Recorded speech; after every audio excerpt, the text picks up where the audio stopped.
मेरी पैदाइश भारत के एक छोटे से गांव में हुई थी। जब मैं 3 साल की थी, मेरी माँ का देहांत हो गया और जब मैं 6 साल की हुई, तो मेरे पापा भी दुनिया से चले गए। मैं अपने माँ बाप की अकेली निशानी थी। मेरे पापा ने मरने से पहले अपनी सारी जमीन जायदाद और बाग मेरे नाम कर दिए थे।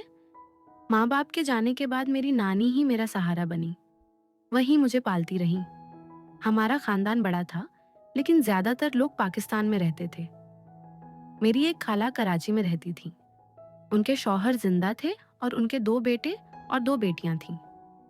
खाला का देहांत हो चुका था। खाला के बेटे फराज अक्सर हमें खत लिखा करते थे। नानी को उनके खत पढ़कर बहुत खुशी होती थी। वो कहती थीं, मेरी मरहूम बेटी का बेटा हमें याद करता है, यही बहुत है। एक दिन जब मैंने नानी की तरफ से फराज को जवाब लिखा और उसे पता चला कि मैं उसकी खाला की बेटी हूँ, तो उसने मुझे भी अपने पर्सनल खत लिखने शुरू कर दिए। उसके खत बहुत प्यार भरे होते थे। वो मुझे कभी गुड़िया कहता, कभी नुन्नी मुन्नी, क्योंकि मैं उस वक़्त सिर्फ 7 साल की बच्ची थी और वो 19 साल का नौजवान। उसकी शादी हो चुकी थी। मैं उसके खत का बेसब्री से इंतज़ार करती थी। जब भी खत आता, मैं लिफाफा चूम लेती थी। हालांकि मैंने उसे कभी देखा नहीं था। वो बार बार कहता था कि अपनी तस्वीर भेजो, लेकिन हमारे गांव में यह मुमकिन नहीं था। शहर दूर था और नानी मुझे अकेले कहीं जाने नहीं देती थी। एक दिन मुझे शरारत सूझी। मैंने अपनी एक सहेली की खूबसूरत तस्वीर लेकर उसे भेज दी। जब फराज ने वह तस्वीर देखी तो उसने समझा कि मैं जवान लड़की हूँ। अब उसके खतों में वह मासूमियत नहीं रही। उसने मुझसे मिलने की इच्छा जताई और लिखा कि वह इंडिया आ रहा है। उस वक़्त मैं 16 साल की थी। अल्लाह ने अच्छी सूरत दी थी। काफ़ी रिश्ते आ रहे थे। नानी को एक रिश्ता पसंद आ गया। वो मेरी सहेली का भाई था और फौज में अफसर था। वो लोग बेंगलुरु से आने वाले थे। इतवार के दिन का वादा हुआ। मैं नहा धोकर तैयार हो गई। नानी ने कहा, चाय अच्छी बनाना, खास मेहमान आ रहे हैं तुझे देखने। मेरा दिल जोर जोर से धड़क रहा था।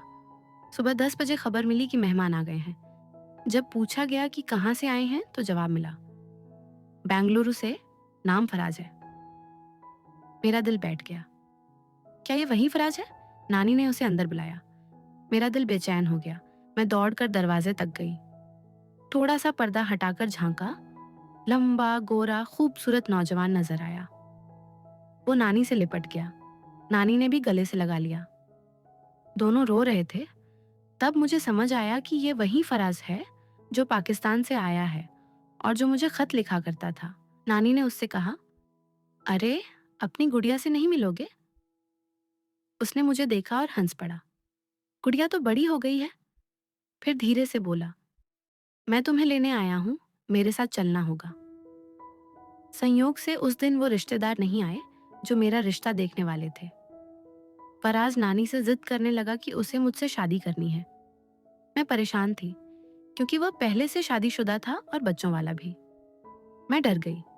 3 दिन बाद उसने नानी के कदमों में बैठकर कहा, नानी अम्मा, मैं आपकी बेटी की निशानी हूँ। मुझे मायूस मत कीजिए, मैं जैबा से ही शादी करूंगा। नानी ने कहा, पागल हो गए हो? तुम तो पहले से शादीशुदा हो। मैं अपनी नवासी को सौतन नहीं बनाऊंगी। मगर वो मानने वाला नहीं था।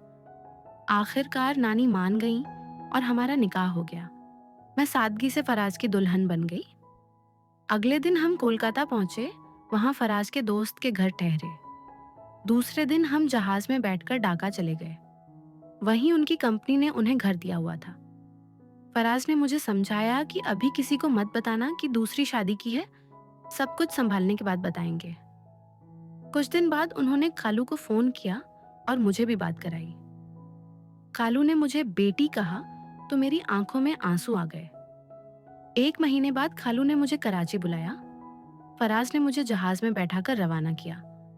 खालू ने मुझे एयरपोर्ट पर पहचान लिया। उन्होंने मेरा बहुत अच्छा स्वागत किया। मगर जब सौतन ने मुझे देखा तो वो बहुत रोई। वो इतनी दुखी हुई कि अपने मायके चली गई और 1.5 साल तक वहीं रही। उसके छोटे बच्चे खालू के पास रहने लगे। उनकी हालत देखकर मुझे दुख हुआ कि मेरी वजह से उन्हें इतनी तकलीफें हुई। 2 साल मैं फराज के साथ रही। अल्लाह ने एक बेटा दिया। फिर हम कराची गए। अब वो वक्त था जिसका मैं इंतजार कर रही थी। मैंने सौतन को मनाने की कोशिश की। वो बात तक नहीं करती थी। उसने तलाक लेने की जिद की हुई थी। मैंने उसे बच्चों का वास्ता दिया, कहा कि ये बच्चे तुम्हारे बिना अधूरे हैं। मैं अपनी जमीन जायदाद के कागजात साथ लाई थी। मैंने उससे कहा, मैंने तुमसे कुछ छीना नहीं, किस्मत ने हमें जोड़ा है, मगर मैं तुम्हारे बच्चों को इंसाफ दूंगी। इंडिया में जो मेरी जमीन है उसका आधा हिस्सा तुम्हारे बच्चों के नाम कर दूंगी। मेरी ये बात उसके दिल को छू गई। उसका दिल नरम पड़ गया और वो मान गई। मैं उसे वापस घर ले आई। जब उसने अपने बच्चों को उदास देखा तो दौड़कर उनसे लिपट गई। बच्चे भी अपनी माँ को पाकर खुश हो गए। उस दिन मेरे शौहर के दिल में मेरी कद्र और बढ़ गई। मैं उनके बच्चों और बीवी का पूरा ध्यान रखती। हम सब ने मिलकर मोहब्बत से जीना शुरू किया। सच कहूं तो अगर दिल साफ हो और नीयत अच्छी हो तो सौतन को भी खुश रखा जा सकता है।